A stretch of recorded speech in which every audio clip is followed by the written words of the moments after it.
So let's move on to something a little closer to my heart, style. Now, voters cannot be faced with a more stark difference in style between the candidates. So first you have Congressman Ron Paul pushing the image of this smiling, doting grandfather. Contrast that with the ultra-serious, very well-manicured Mitt Romney.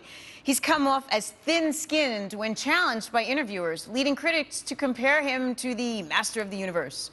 On Wall Street, that is. Totally different style, of course, for Newt Gingrich. Now, Newt comes across as a reality TV star like his idol, Donald Trump. Gregarious, undisciplined with his ideas, and combative with interviewers.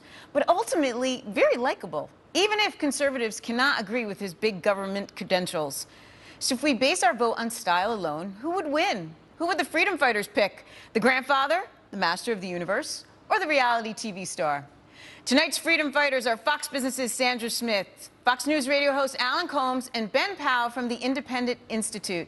Okay, Sandra, I'm going to start with you. Look, you watch these debates, you can't help but think back to the Kennedy-Nixon days. You got both those guys on stage. You know exactly who you're voting for.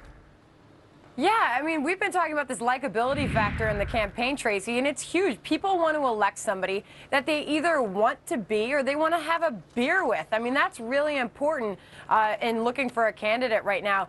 As far as who I think is, nobody's really won me over in the style category, but I am definitely looking for it. It sounds a little, I don't know, I guess lighthearted to say that clothes and style matter, but it truly, truly does. And I'm going to point out Michelle Obama. Remember when she walked out to the swearing-in ceremony for her husband in that J. Crew outfit? She won over women's hearts everywhere. That's a huge factor in these elections. You're absolutely right. And you know what, Alan?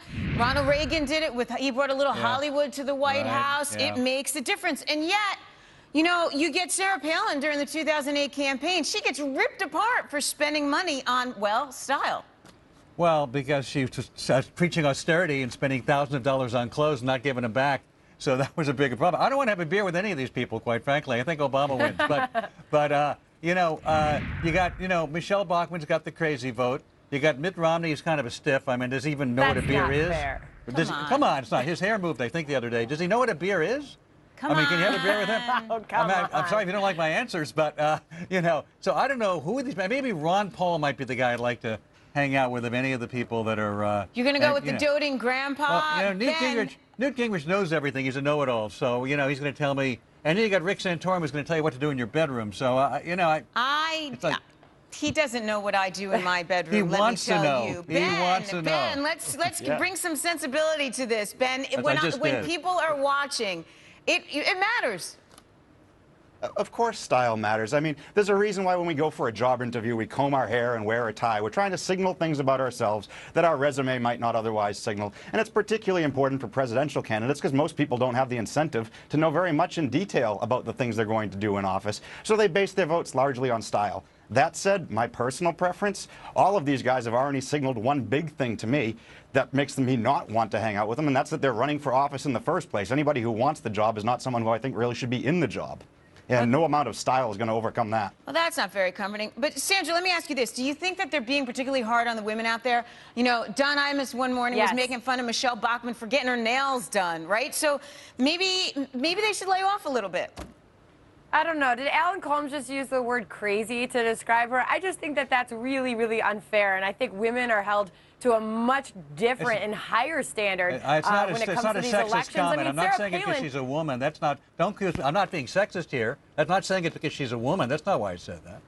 Yeah. Well, and I think, unfortunately, it's just this very, very strong way to describe a person. Anyway, I am going to make this point that, yes, women have a much harder time because at the same time that women have to be very professional and look like they can be very presidential, they also, not only do they have to have the likability factor, but they have to look good. They have to have some sort of sex appeal, dare I say. Right. No, I'm with you, Sandra, because you got to be smart and strong at the same time, and sometimes that comes across as evil and mean.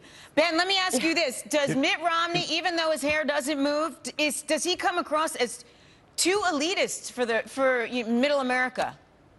Well, I think all of them except for Ron Paul come across as elitist, and I think the word crazy actually applies to all of them except Ron Paul, probably, because most of them fundamentally believe that they have the talent and the skill to manage an economy that's beyond the capacity of anybody to manage. I think that's sexist to call these men crazy.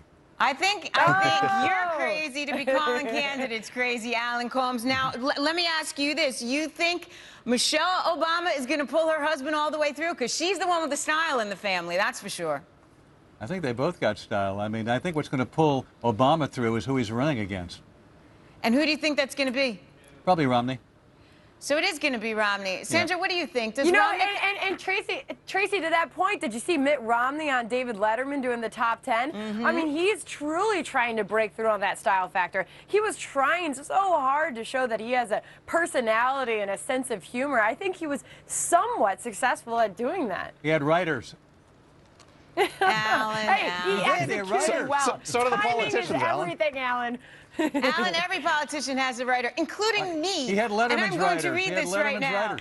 So what if I told you a company has decided to sue itself, and it's forcing its shareholders to foot the bill for all the legal fees that pile up all along the way?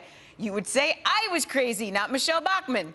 No privately held corporation could get away with such an outrage. But believe it or not, your government is doing just that. The Securities and Exchange Commission has slapped 6 Fannie Mae and Freddie Mac executives with fraud charges in what is sure to be a lengthy, costly battle.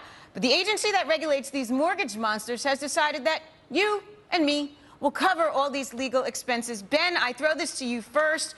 This is wrong on so many levels, isn't it? Well, I mean, I think a private company has no problem when they promise to cover employees' legal bills if they're sued through actions that they're doing for the firm. And Fannie and Freddie had the appearance of being semi-private back when they made those obligations. What we're seeing now is the problem of what happens when government goes and takes over nominally private enterprises, and then you get into these situations. And all of this, by the way, it pales in whatever the legal fees end up being. It's going to pale in comparison to the massive amount of government money that they dropped into Fannie and Freddie during the crisis and all of this. So it's really just a drop in a bucket. Sandra, isn't it too little too late? I mean, my God, they made a mess out of this thing, and now what? Suing someone's going to make a difference? If somebody wants to point to the contractual obligations that Fannie Mae and Freddie Mac made when they were private companies, those should be thrown out the door the second that the government took the reins. I mean, that's absolutely ridiculous that we're on the hook for protecting these executives if indeed they intentionally committed a crime. I mean, this is taxpayer money out the door to protect these guys. Alan, talk about how your stylish administration is handling this.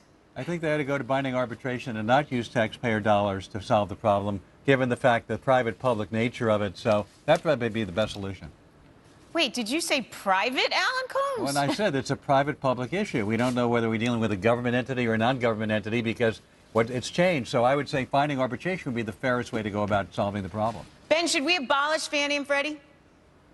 We should have abolished them a long time ago. And we had the prime opportunity to show that the government actually meant what it was saying for years when they said there was no implicit guarantee. And of course, what the Bush administration did at that time was go back exactly on its words that administrations had said for years and go ahead and bail them out. That's when they should have done it. I have an idea. How about we go after the guys who lowered the lending standards and have them foot the bill for these guys' lawyers? Why not? There you go. Either way, we need a curveball. The lowering the lending standards, a lot of that you can trace back to Community Reinvestment Act and a study that came out of the Boston Fed saying that there was discrimination in lending even after controlling for creditworthiness. That turned out to be a bogus study that was debunked a few years later in the journals. But there was already a push to lower standards, and then it went on to other areas. So it's not just Community Reinvestment Act loans. It spread into other areas after that. But that's where it got started. All I know is it's going to cost us a ton of money. Sandra, Alan, Ben, thanks so much. And Freedom Fighters will be back.